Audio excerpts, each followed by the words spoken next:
তো বন্ধুরা আবারও একটি নতুন সার্কুলার নতুন সরকারি চাকরি বিজ্ঞপ্তি নিয়ে আপনাদের সাথে বিস্তারিত আলোচনা করার জন্য হাজির হয়েছি। তো এখানে দেওয়া আছে গণপ্রজাতন্ত্রী বাংলাদেশ সরকার বাংলাদেশ সচিবালয় কর্তৃক যুব ও ক্রীড়া মন্ত্রণালয় সম্পূর্ণ নতুন একটি সরকারি চাকরি বিজ্ঞপ্তি প্রকাশ পেয়েছে, যেখানে আপনারা সর্বমোট 5টা ক্যাটাগরি পোস্টে আবেদন করতে পারবেন। এখানে অফিস সহক থেকে শুরু করে অফিস সহক 2টা পদ দেওয়া আছে। অফিস সহক এখানে 1 দেওয়া আছে, অফিস সহক 2 দেওয়া আছে এবং অফিস সহকারী কাম কম্পিউটার মুদ্রাক্ষরিক দেওয়া আছে, কম্পিউটার পদে দেওয়া আছে এবং 60 মুদ্রাক্ষরিক কাম কম্পিউটার পদে আবেদন করতে পারবেন। এখানে বাংলাদেশের প্রায় সকল জেলা থেকে আবেদন করা যাবে। আবেদনটা করতে হবে অনলাইনের মাধ্যমে, যেখানে 23শে এপ্রিল থেকে আবেদনপত্র শুরু হবে। 23শে এপ্রিল থেকে শুরু হবে এবং 7ই মে পর্যন্ত অনলাইনের মাধ্যমে আবেদন করতে পারবেন। তো বাংলাদেশ সচিবালয় কর্তৃক এখানে যুব ও ক্রীড়া মন্ত্রণালয় নিয়োগ সম্পর্কে বিস্তারিত আলোচনা করব, পদসংখ্যা বিস্তারিত আলোচনা করব, কোন পোস্টে কতজন লোক নিয়োগ করা হবে, কোন পোস্টে শিক্ষাগত যোগ্যতার মান কি এবং কোন কোন জেলা থেকে আবেদন করতে পারবেন। অবশ্যই শেষ পর্যন্ত ভিডিওটি দেখার জন্য চেষ্টা করবেন। প্রিয় বন্ধুরা, বারবারই একটি কথা বলে রাখি, ভূমি অধিদপ্তরে অর্থাৎ ভূমি রেকর্ড ও জরিপ অধিদপ্তরে যারা এখনো আবেদন করেননি আবেদন করে নিতে পারবেন।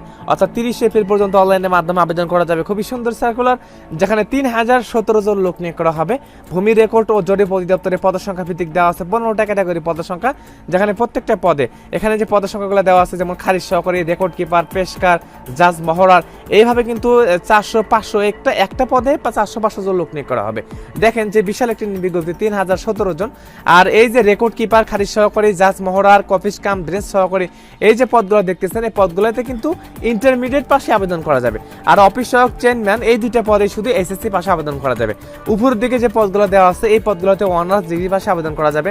সার্ভেয়ার দেওয়া আছে, ট্রাভার্স সার্ভেয়ার দেওয়া আছে, সার্টিফিকেট কাম কম্পিউটার বোর্ডে দেওয়া আছে, নাজির কাম ক্যাশিয়ার, এখানে ইন্টারমিডিয়েট পাশে আবেদন করা যাবে। অফিস সহকারী কাম কম্পিউটার মুদ্রাক্ষরিক দেওয়া আছে।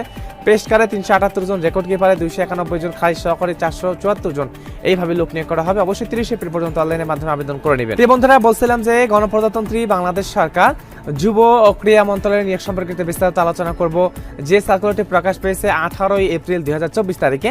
তো এখানে সর্বমোট পদসংখ্যা দেওয়া আছে 5টা। আগে 5টা পদসংখ্যা নিয়ে আলোচনা করি। সেটা হচ্ছে যদি নিচ থেকে শুরু করি, এখানে 5 নম্বর পদে দেওয়া আছে অফিস সহায়ক। দেখেন 5 নম্বর পদে দেওয়া আছে অফিস সহায়ক, যেখানে 5 জন লোক নিয়োগ করা হবে। অফিস সহায়ক পোস্টে 5 জন লোক নিয়োগ করা হবে। এসএসসি পাশে আবেদন করা যাবে। তারপরে অফিস সহায়ক দেওয়া আছে। তো এখানে দেওয়া আছে অফিস সহায়ক, যেখানে রাজস্ব খাতে অস্থায়ী, আর অফিস সহায়ক দেওয়া আছে রাজস্ব খাতে স্থায়ী। অফিস সহায়ক স্থায়ী দেওয়া আছে, অফিস সহায়ক অস্থায়ী দেওয়া আছে। দুটোই সরকারি চাকরির বিজ্ঞপ্তি, একটা অস্থায়ীভাবে একটা স্থায়ীভাবে। তো অফিস সহায়ক পোস্টে যার যে পদসংখ্যা যে আবেদন করতে পারবেন, 20তম গেটে আপনাকে বেতন দেওয়া হবে 8,250 থেকে 20,010 টাকা। যে অফিস সহায়ক পোস্টে এসএসসি পাশে আবেদন করা যাবে। এখানে দেওয়া আছে, উপরের দিকে দেখতে হবে, এখানে দেওয়া আছে যে সকল জেলা প্রার্থীগণ আবেদন করতে পারবেন না, সেটা হচ্ছে গাজীপুর, নারায়ণগঞ্জ, নরসিংদী, গোপালগঞ্জ, মাদারীপুর, টাঙ্গাইল, জামালপুর, ব্রাহ্মণবাড়িয়া, কুমিল্লা, নোয়াখালী, বগুড়া, রংপুর, যশোর, ঝিনাইদহ, বরিশাল, ভোলা জেলা। এই কয়টি জেলায় আবেদন করা যাবে না, বাদবাকি সকল জেলা থেকে আবেদন করতে পারবেন। তারপরে দেখেন এখানে দেওয়া আছে অফিস সহকারী কাম কম্পিউটার মুদ্রাক্ষরিক, পদের নাম দেওয়া আছে অফিস সহকারী কাম কম্পিউটার মুদ্রাক্ষরিক, যেখানে 2 জন লোক নিয়োগ করা হবে। তো অফিস সহকারী কাম কম্পিউটার পদে এখানে 2 জন লোক নিয়োগ করা হবে। এখানে 16তম গেটে আপনাকে বেতন দেওয়া হবে 9,300 থেকে 22,490 টাকা। দেওয়া আছে কোনো স্বীকৃত বোর্ড হইতে উচ্চ মাধ্যমিক সার্টিফিকেট অর্থাৎ ইন্টারমিডিয়েট পাশে আবেদন করা যাবে। ইন্টারমিডিয়েট পাশে আবেদন করতে কম্পিউটার প্রশিক্ষণ প্রাপ্ত, তো প্রার্থীকে বাংলাতে 25 শব্দ এবং ইংরেজিতে 30 শব্দ গতি সম্পন্ন থাকতে হবে। যেহেতু অফিস সহকারী কাম কম্পিউটার মুদ্রাক্ষরিক পদ, সেহেতু অবশ্যই আপনাকে কম্পিউটার জানা আবশ্যক। 2 জন লোক নিয়োগ করা হবে। তারপরে দেওয়া আছে কম্পিউটার অপারেটর, এখানেও 2 জন লোক নিয়োগ করা হবে। দেওয়া আছে বিজ্ঞান বিভাগে স্নাতক সম্মান ডিগ্রি থাকলে আবেদন করতে পারবেন। তো কোনো স্বীকৃত বিশ্ববিদ্যালয় হইতে বিজ্ঞান বিভাগে স্নাতক সম্মান ডিগ্রি থাকলে আবেদন করতে পারবেন। প্রার্থীকে বাংলাতে 20 শব্দ এবং ইংরেজিতে 20 শব্দ গতি সম্পন্ন থাকতে হবে। তো কম্পিউটারের বিষয়ক সাধারণ জ্ঞানে 30টা সহ মোট 90 নাম্বার লিখিত পরীক্ষা উত্তীর্ণ থাকতে হবে। তারপরে দেখেন এখানে দেওয়া আছে 60 মুদ্রাক্ষরিক কাম কম্পিউটার অপারেটর, পদের নাম দেওয়া আছে 60 মুদ্রাক্ষরিক কাম কম্পিউটার অপারেটর, যেখানে 5 জন লোক নিয়োগ করা হবে। এখানে বেতন স্কেল দেওয়া আছে 13তম গেট। 13তম গেটে আপনাকে বেতন দেওয়া হবে 11,000 থেকে 26,590 টাকা।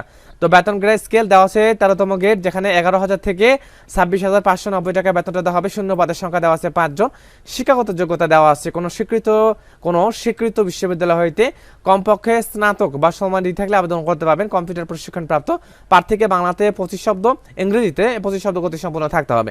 তো এখানে দেওয়া আছে 1, 2 এবং 3 নম্বর পদের ক্ষেত্রে যে সকল জেলা প্রার্থীগণ আবেদন করতে পারবেন না, সেটি হচ্ছে মানিকগঞ্জ, কিশোরগঞ্জ, ব্রাহ্মণবাড়িয়া, চাঁদপুর, কুমিল্লা, কুমিল্লা, পাবনা, সিরাজগঞ্জ, নাটোর, দিনাজপুর, গাইবান্ধা, কুড়িগ্রাম, মাগুরা, কুষ্টিয়া, বরিশাল, পিরোজপুর, পটুয়াখালী জেলা। তো এই কয়টি জেলা আবেদন করতে পারবেন না, বাদ বাকি সকল জেলা থেকে আবেদন করা যাবে। তো দেখেন এখানে যুব ও ক্রীড়া মন্ত্রণালয় যে সার্কুলারটি প্রকাশ পেয়েছে, 5টা ক্যাটাগরি পোস্টে আবেদন করতে পারবেন। অফিস সহায়ক পদে 5জন করে লোক নিয়োগ করা হবে। অফিস সহকারী কাম কম্পিউটার মুদ্রাক্ষরিক যেখানে 2জন দেওয়া আছে, কম্পিউটার অপারেটর 2জন দেওয়া আছে এবং 60 মুদ্রাক্ষরিক কাম কম্পিউটার অপারেটর এখানে 5জন লোক নিয়োগ করা হবে। তো আবেদন সংক্রান্ত এখানে দেওয়া আছে 5 মে এপ্রিল 2024 তারিখ অনুযায়ী সাধারণ প্রার্থীদের ক্ষেত্রে বয়সের ক্ষেত্রে যাদের বয়স 18 থেকে 30 বছর তারাই কেবলমাত্র আবেদন করতে পারবেন। আবেদনটা করতে হবে অনলাইনের মাধ্যমে। আবেদন অনলাইনের মাধ্যমে 23 এপ্রিল থেকে শুরু হবে এবং 7 মে পর্যন্ত অনলাইনের মাধ্যমে আবেদন করতে পারবেন। তো আরও বিস্তারিত এখানে লেখা আছে, তো যারা আবেদন করতে ইচ্ছুক বিস্তারিত দেখে আবেদন করতে পারবেন। আবেদন সংক্রান্ত কোনো সমস্যা হলে আমাকে অবশ্যই কমেন্টের মাধ্যমে জানাবেন। তো আবেদন করার ক্ষেত্রে ছবি লাগবে, স্বাক্ষর লাগবে, প্রয়োজনীয় শিক্ষাগত যোগ্যতা তথ্য দিয়ে আবেদন করতে হবে। অবশ্যই আবেদন করে নিতে পারবেন। তো বন্ধুরা, এই সার্কুলার পর্যন্ত হাজির হবো কোনো নতুন সরকারি চাকরি নিয়ে বিজ্ঞপ্তি নিয়ে। সেই পর্যন্ত ভালো থাকবেন, সুস্থ থাকবেন। আসসালামু আলাইকুম।